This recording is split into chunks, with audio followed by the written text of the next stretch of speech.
But do you think that we are sustaining that neatness? Do you think we are sustaining that neatness? People are eating yogurt and just throwing them away. People are buying pizza, throwing the boxes away. And people are doing all manner of nyama nyama things all around. Are you getting it? To the extent that it rains more now, we come into the news for the wrong reasons. You get the point? The last time there was flooding was some long time ago. They always blamed it on the Amegashi Bridge. Now the Amegashi Bridge, we have done something around it, and now it is YMCA and it is what Apede Bridge. Right? So once population is growing, we are always having new things and new challenges coming. Do you know that prostitution is ripe in Ho now? You know prostitution is ripe in Ho now? You know. I won't ask you where. But because of that, obviously, even to the extent that there was a hoax that one university is there plenty. I didn't say anything, no. They said there was a hoax. There was a hoax.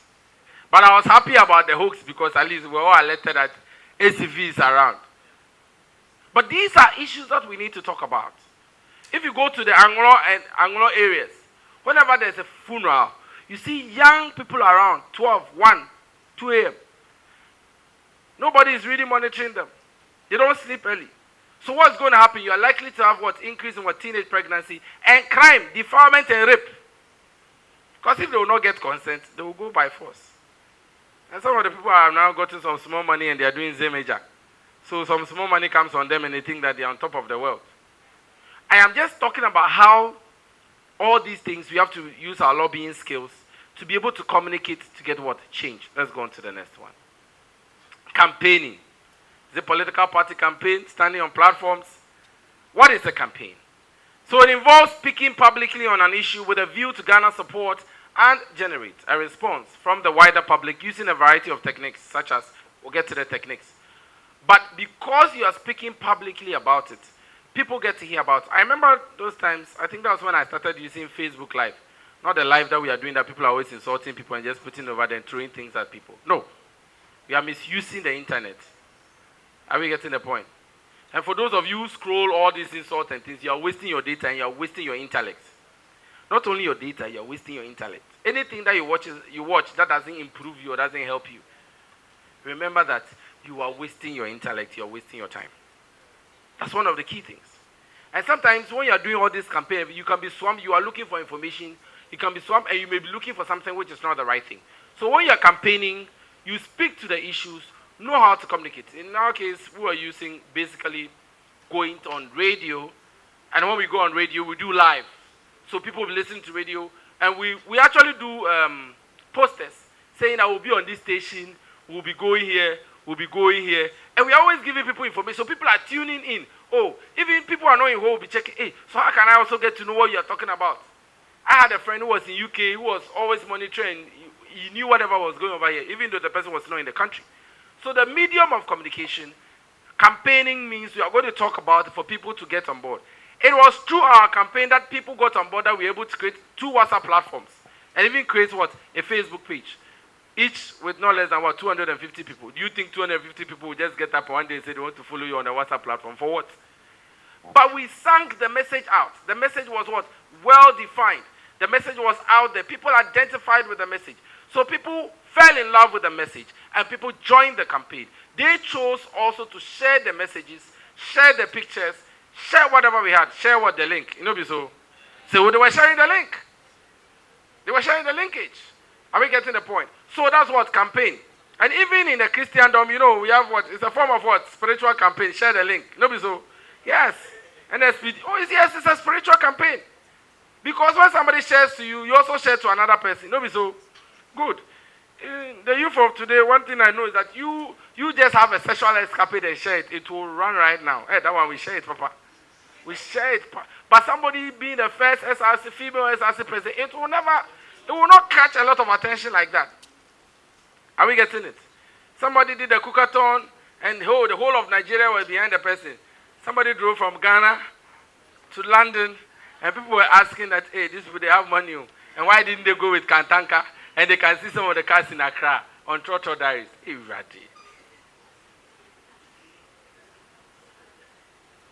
Is that all we can do? If you can promote that thing, just keep quiet. Why must it be negativity? But all I'm trying to tell you is that no matter whatever good you are doing, people will still find everything negative about what you're doing. Because when we started the campaign, people said, hey, you people, you are politically motivated and what, you are anti-government and everything. Even me, when I got my own promotion, they said, because of that, they have silenced me, they have given me money to keep quiet and everything. Even if you wear a new dress, they'll say, oh, because of that, they have given you money, you see, you're not talking again. People will say all manner of things. Even if I got my genuine promotion that I deserve, they said, oh, it's because of, and now they have seen me, that's why we are keeping quiet, that's why they are promoting me fast in my work. Do they know when I started my work? You get the point? You go to places, people say, hey, this people, you go, you're just relaxing, and people say, hey, they have given you some money, you see here, you're coming to chill at Sky Plus and other places. You would always get people talking negative about you. So if you do not have integrity, you cannot do advocacy. If you do not have integrity, you cannot do advocacy. If you have a skeleton in your cupboard, somebody will bring it out. Somebody what? Bring it out. So you must be people of what? Integrity. I'm not taking bribe from you. I'm not come to chase your girl. Nobody can come and tell me that I impregnated her and I'm not taking care of the baby. Nobody has a sex video on me. They dare not. Because I've not gone anywhere. So you must be a person of what? Integrity. Look, every single person, it's very, very important that you account for it. You say that you are helping somebody, the money comes to you, divert it, or you decide to use it for your own thing. You know what happened to one young lady who wanted to go into some primaries for some political party, and people sent messages, oh, nyama, like that. So integrity is very important because you cannot be accusing somebody of corruption when you are corrupt. Whether it's 1 million, it's 100,000. Let's go. Newsletters. So you can campaign through what the use of what? Newsletters, web-based bulletins, and other online discussions. Of course, you have discussions on Twitter Space. You can have Facebook Live. All those discussions are there. Public events. You organize public events where you invite people to come and listen to you. You present your petitions and stuff like that. In our case, we did an online campaign, petition. We're petitioning the president. So online, people signed signatures online. We actually sent the hard copy petitions to the president's Jubilee House. Elvis and others were there. We sent their copies themselves to various places. Please, whenever you send your petition or anything, take receipts or take something that shows that somebody has actually received it. Get the name of the person. See, the name of the game is what? Evidence. Are we getting it? The name of the game is what? Evidence. And when you put your petition and everything together, make sure you have got the right information. The English language that you use or the medium of communication should be the right thing. Because you end up, it will come on social media, people start marking. First line, was or are. Second line, area or areas. Third line, is it Singapore or Singaporean? People will begin to start editing. Look, the thing will become like comic relief. So take your time, every mass communication, everything that you're sending out there, take your time, edit it, vet it.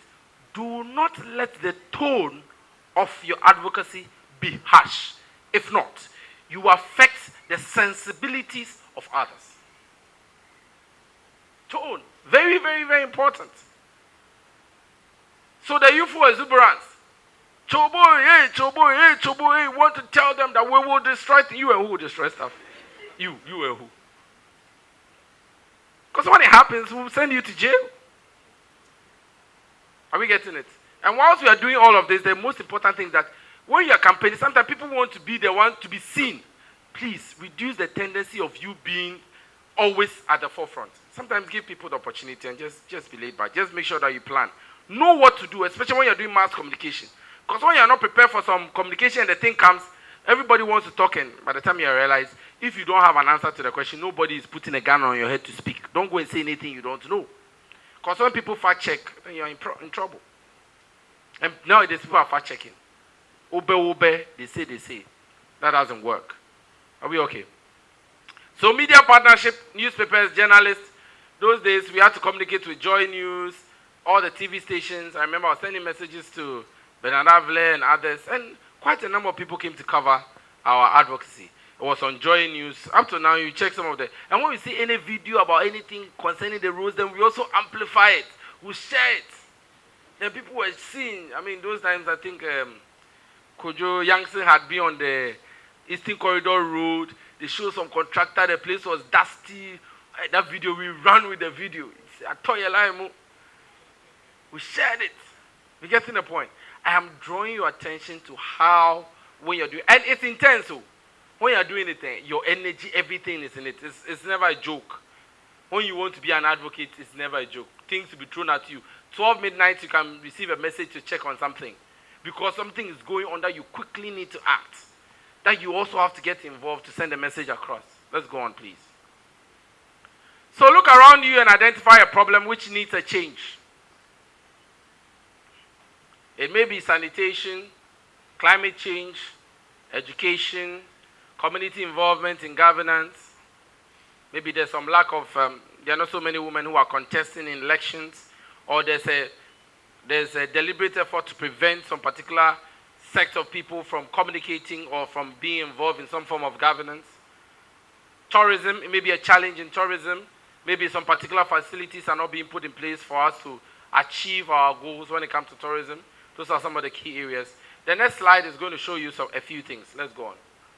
What do you see? What do you see? Land, open space. Okay. Land, open space. I like you. You did geography. Yeah, land, open space. That's the one drop. Yes. Yes, what do you see? What do you see? From the picture at the right corner, one indicates a kind of a blue river and the other quite muddy. Yes. Okay. Then the other ones you're seeing, generally talking about something got to do with the environment, not so. Yeah. Is this something positive or negative? Negative. It's negative. What negativity do you see in that? It may be somebody's positive, somebody's money. Okay. That's positive. What negativity do you see here? All right.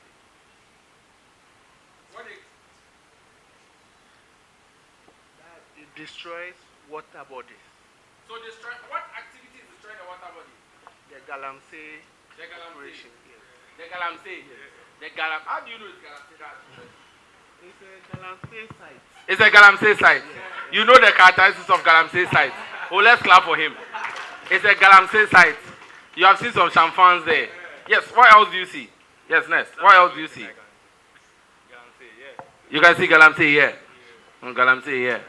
Next picture. Next picture. I'll be coming here. Next picture, I'll be coming here. What do you see? Bush burning. You see bush burning? Yes. Are they just burning the bush? Or is it just burning or something else? You know there's a difference between burning and fire. This one is bush what? It's bush what? Fire. Good. Me, my father was a fire officer. My two brothers are fire officers. So when I see this, I always remember, wow. You know, sometime in Ho, right, on the hill, it will be burning bazaar. And the whole place will be smoky and the whole place will look so bad. Maybe those are some of the contributing factors that the ones which burned the other time, that's why the water drained and has reminded us. So this is a problem which is perennial that we can talk about, okay? I don't know how many bushmeat we get in Ho. Do we get a lot of bushmeat? Do we get a lot of bushmeat? Okay, all right. Next picture. Sorry, my apologies. Those of you who are eating or drinking. What do you see? What do you see? Bedudo is refuse, right?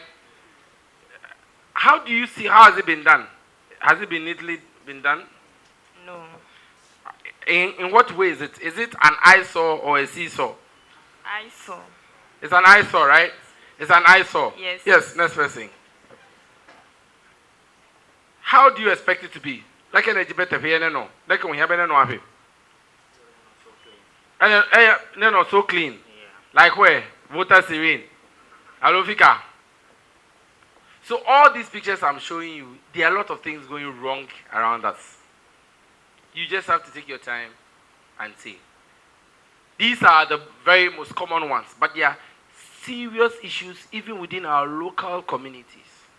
Sometimes a small pothole develops and everybody doesn't care. A small refuse dump begins to develop on our stretch. Nobody really cares.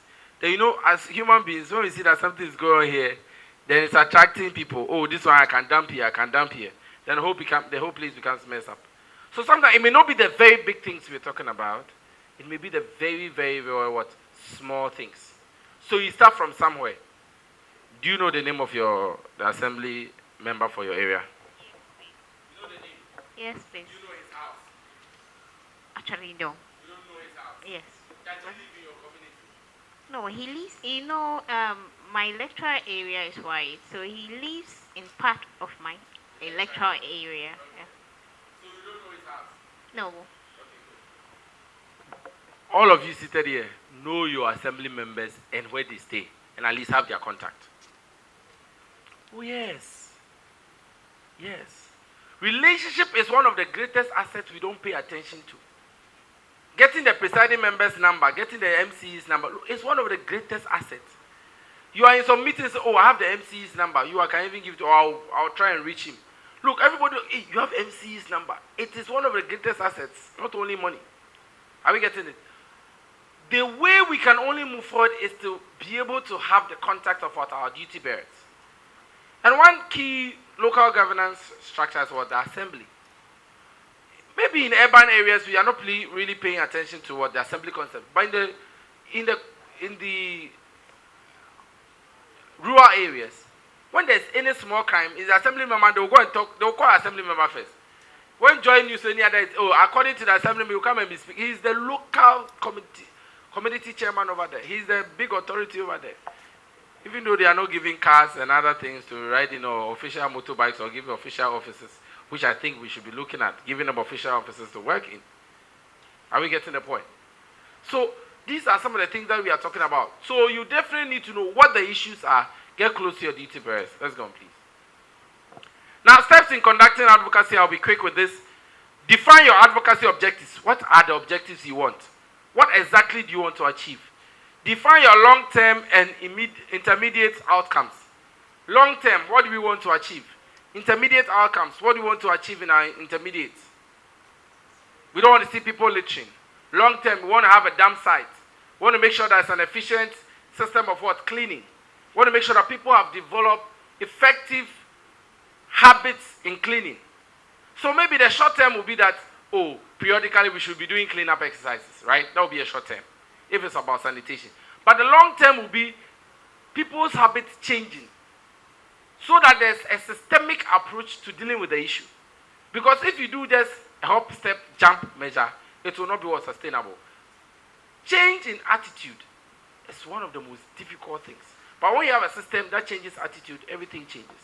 Let me give you a typical example. When COVID came, we were not used to wearing nose masks. No, be so. But when fellow Ghanaians said we should be wearing nose masks, and nose mask now became like a fashion. People wear the black one, the blue one, the red one. So when they are wearing a blue dress, it must be something, maybe white. You know, be so. You know, be so. So the cloth ones we were using, we have to abandon them. And now became a fashion. If you are wearing that other one, there was this one, avoiding. Face shield even came and everything. People were doing weddings and wearing face shields. But all I'm talking about is attitude. It took us a while. And even now that we are not supposed to be wearing nose masks, or maybe it's not mandatory, people still wear nose masks. And it has really helped us that when people even have cold, they put on nose masks. When you go to the Asian countries, when they have cold, they are always in nose mask. Any form of nasal congestion, anything, cough, they're always in nose mask. It is something that we got used to, and we said we will not go on. Then we sang songs like Abimanyi, Matogo, and all those things. We did all of that. So choose your indicators. What is going to be your indicator? What will let you know that your outcomes are being achieved? Hello? Hello? So choose your data collection methods. How are you going to collect your data? How will you collect your data? Know the methods of collecting data. Will you go to people and be asking them questions and collect your data? Because you need to pick data along the line. Develop your activities and intervention logic. What are you going to do? Periodics. This is what we are doing. There should always be a monitoring and evaluation exercise. There should always be a what? Monitoring and evaluation exercise. Taking stock. That's when you know whether you are achieving something or you are not able to achieve. And when you set your monitoring and evaluation well, then you're able to know whether you're making any achievement, you're making any progress, or you're making mistakes. Let's go on, please. So, how to measure advocacy results? You're looking at policy gains. Has there been any change in policy? Has there been any institutional reforms? Because you are saying, or you are saying something in particular. There have been maybe laws, or there have been some bylaws, or certain things that are done in assembly have changed. Maybe when it comes to the issue of governance and transparency, maybe now the assembly involves you. They publish maybe their accounts on social media, or when you want to do a particular thing, they engage CSOs. They are now more open. All those things are the policy changes we are talking about. Then we are looking at implementation gains. The extent to which stated policies are implemented and how these have changed, and what impact or lack of impact the change has made on the people and communities. So you're looking at the implementation gains. How is the implementation going? How are people getting accustomed to it? Are you making any progress? Are people getting understanding? Do people love whatever is going on? Those are the key things you look at. Next slide, please. Good. Civil society gains. Improve cooperation between civil groups. Some of these advocacies we do bring certain civil societies together. For a very long time, corruption has been a very key thing. A lot of civil societies are looking at corruption. We know that sanitation has been a very key issue. A lot of societies are talking about sanitation. Now we are talking about a right to information. A lot of civil society are going to right to information. We've been talking about disability. A lot of people are going to disability and asking about stuff on disability. People are doing programs on TV. Now, issues about disability come to the fore. People are building churches, and right now they are doing the ramps for people to go to for disability-friendly places. The people are putting up buildings and are always having disability at the back of their minds. All those things are advocacies and policy what changes. Then partnership gains. Advocacy leads to the formation of regional and international networks that can help the cause of things. So things are going on. You may have an advocacy in a particular area. You get maybe an international organization which will partner with you. One clear thing we are doing here, what we are doing here is a form of advocacy for some change, for more youth to be involved in what leadership, for governance. This is a form of advocacy. And I'm sure you are getting other partners to do it. So once you are doing all of this, probably previously when people organize programs like this, you won't get even participants to come. But you as the basis, or you are the ones who are used as the pioneering group, you need to set the pace and you need to make it sustainable. It is when what you're doing is right. That's when we can measure the change that we are talking about. I'm gradually getting to the end of my track. Let's go on. Not double track anyway. Not double track. Just a single track. Good. It's an EP, right? So conclusion. Advocacy is very important in every facet of our lives. As young people, we must learn how to do it what? Right. We must learn how to do it what? Right. We must be the change we want to see. You cannot accuse somebody of what? Corruption when you are corrupt with even single 50 pesos that is given to you.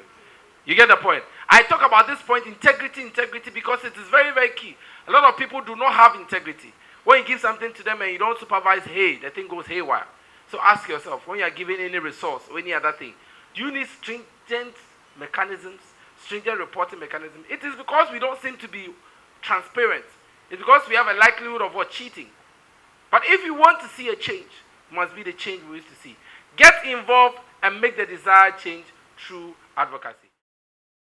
My question has to do with if with the current incidents of cyber violence, bullying, threats, if you want to do an advocacy, should you rally under the corporate sort of advocacy, or you can still do your personal advocacy? And the second one is just an added point I wanted to add. You know, when it comes to duty bearers, if you want to do an advocacy, you need relevant data. And you need to look at the data gaps in what they are doing. So if it's policies or plans, you need to look out for the data gaps in those policies, what is missing out. If it's relevant to young people, to women, it has to be inclusive. So you need to look at the inclusive aspect of their policies. When you go out to them, you give the data, the needed data, and you show them the data gaps, they listen. Most of the time, they don't pay attention to these demonstrations. There are certain types of policies that the duty bearers do not mind demonstrations, but if you go behind the scene, like he said, lobbying skills, you can lobby through official meetings, even unofficial meetings. You just have to find out a strategy that works best with your local assembly or whatever duty bearer you are engaging, then it can be done. So that's a little. Thank you very much for your contribution. And for your information, she's my mentee,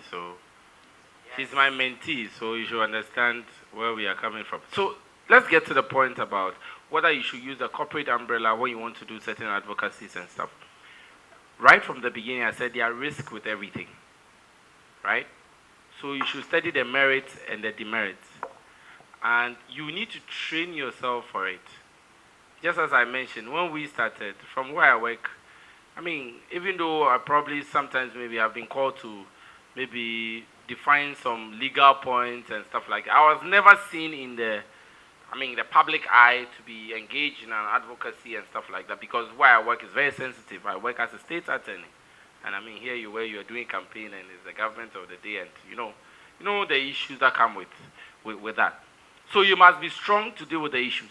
Now, when there are any cyber bullying issues, of course, obviously, you need to report.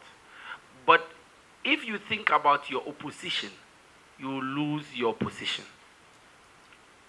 If you think about your opposition, you will lose your position. So if you're always looking at negative reviews, negative comments about whatever you're doing, you will never grow. It got to a point when our videos were sent out there, I don't even bother reading comments, because there were a lot of negative comments, and some were very tribalistic and stuff like that. But I mean, we're not interested in that. So you need to look at what works for you. If you're not somebody who can really deal with those issues psychologically, then I would advise that you go under the corporate umbrella, which is much more easier and has doesn't bring you, the individual, up. But it also has its own challenges, because it will take a while before that will go. So my advice is prepare yourself, activate the various mechanisms that you can report stuff like that, but also psychologically, your mental health is the highest point. So you just need to protect your mental health, and you should be strong for it. Thank you. Thank you very much. Thank you. When you were giving us a presentation, you said the basic tools for advocacy.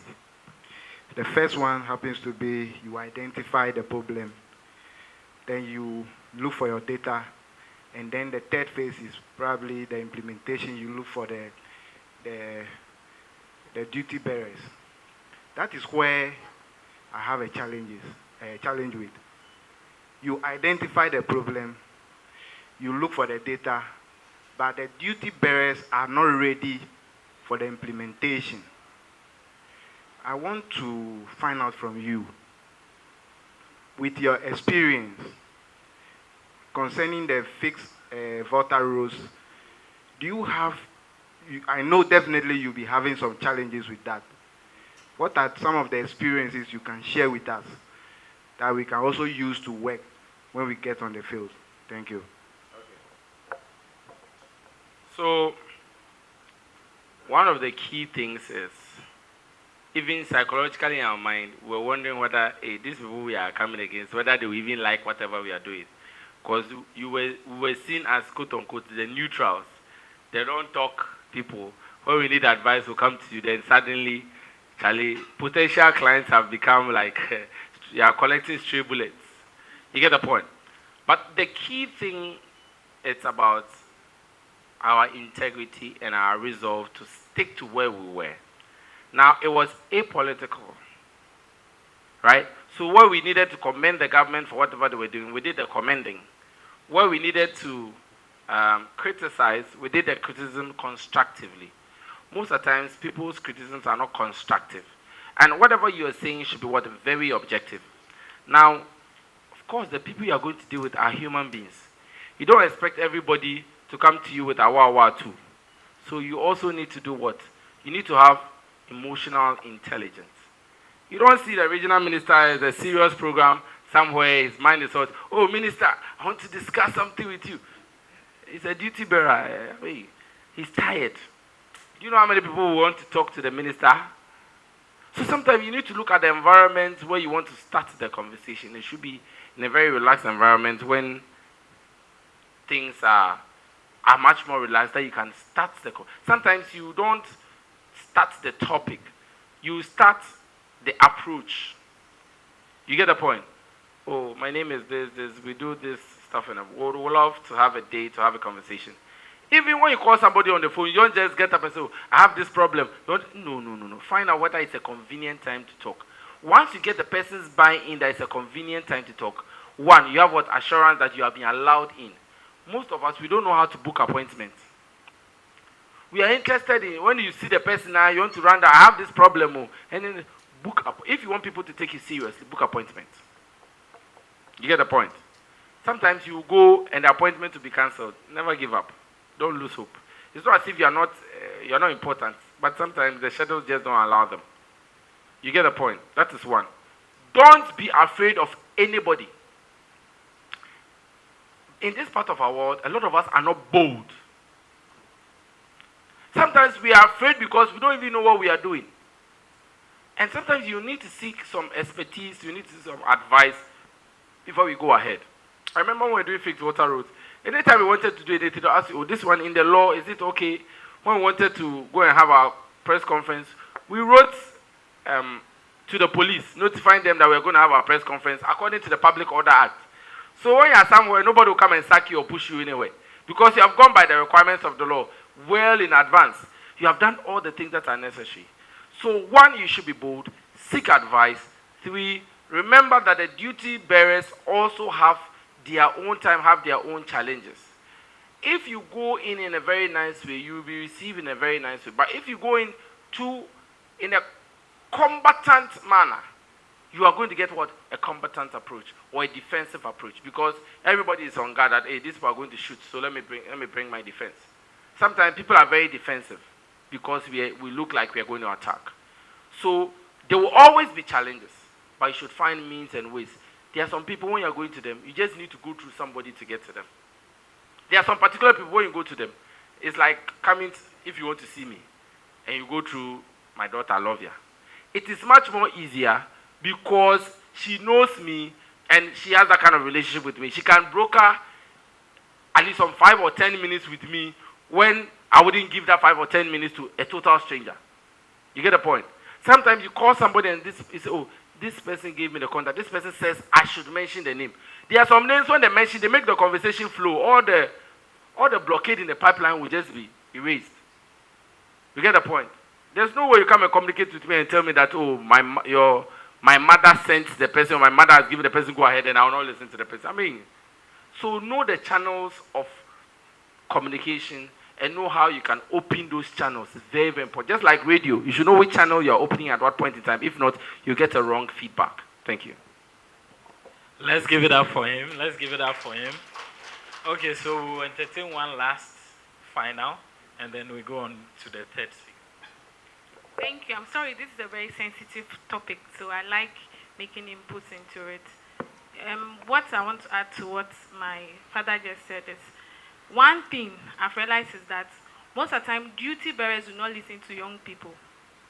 There is this perception they have about the voices the voices of young people.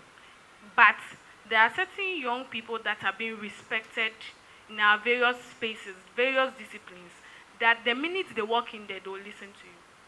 So we need to identify also those voices. They are like our advocacy champions.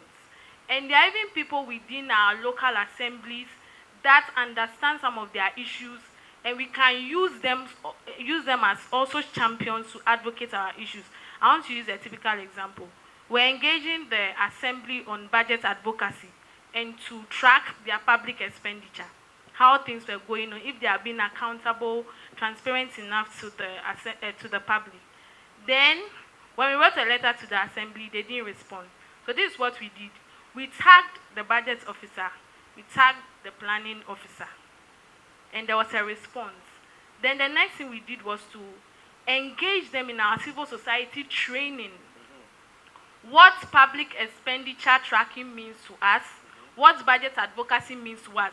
Now, what does it mean to the assembly when it comes to those topics? Now we get to understand where they are also coming from, and we come to a mutual consensus. So at the end of the day, when they gave us the reporting track, the template, this is what we did. We took it to the assembly and told them that this is what they are asking us to report on. When it comes to assembly, what do you have to say? We know there are data gaps. So what the assembly did was that they went through all their budget tracking, everything they did, and they told us that this is the information we have. When we finished, we engaged them again. We called for a meeting. The MFO was there. The planning officer was there. The budget officer was there. We have other civil society actors who were there. And some, I think, National Youth Authority or so.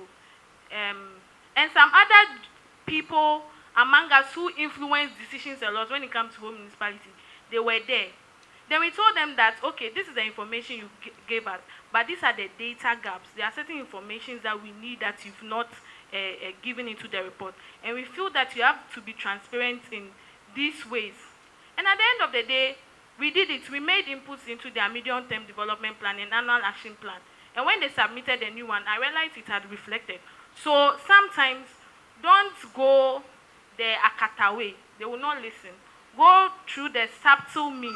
Look for people who listen at the local level and use them to engage the system. It will work out. Thank you. Yeah, so great point that she made about engaging people who you listen to. And just as I said, you need to prepare. And I think I already said that there are some people, when you are going to them, you must pass through certain people to get to them.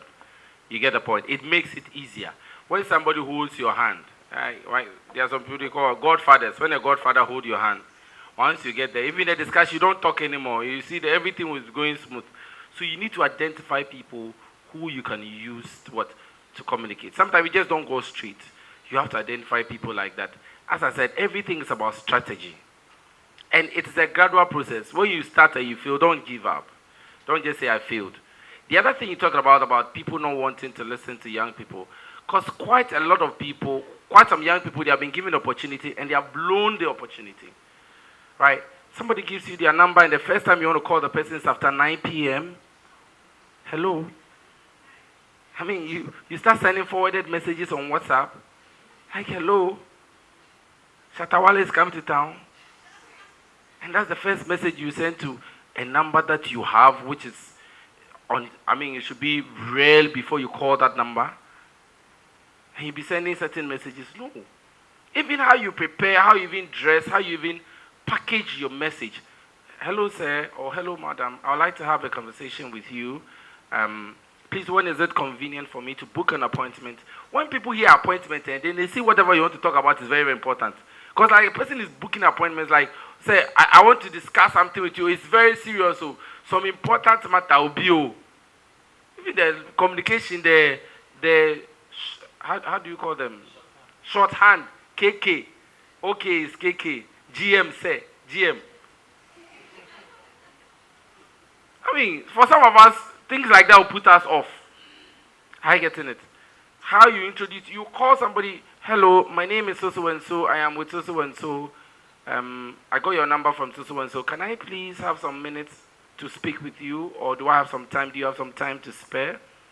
If not, it won't be the most convenient time. You get the point. You want to talk to somebody like me from 9 o'clock to like 2 o'clock, I'm in court. So if you call me around that time, you irritate me. And you shouldn't call me after 6. Unless I've given you express permission to call me after that time. Then you get my attention. From 8 to 9, I'm preparing for work. Or maybe from 7, I'm preparing for work. So you know the convenient time to call. Usually, if it's just normal office hours, maybe you can shortly after lunch, or you wait if people don't really have meetings, because meetings are usually held between 9 and 11. So maybe from 11:30, you can drop a message. You may call once, twice. If you call 3 times and there's no response, just hold on a little bit. Then drop a message, a nicely curled text message. Don't do WhatsApp if you have not engaged the person before. You get the point? Don't do WhatsApp if you have not engaged the person. Use a text message. unless the person tells you that you can use that medium before you go ahead. And when you go on WhatsApp, don't abuse it. Are you getting the point? Thank you.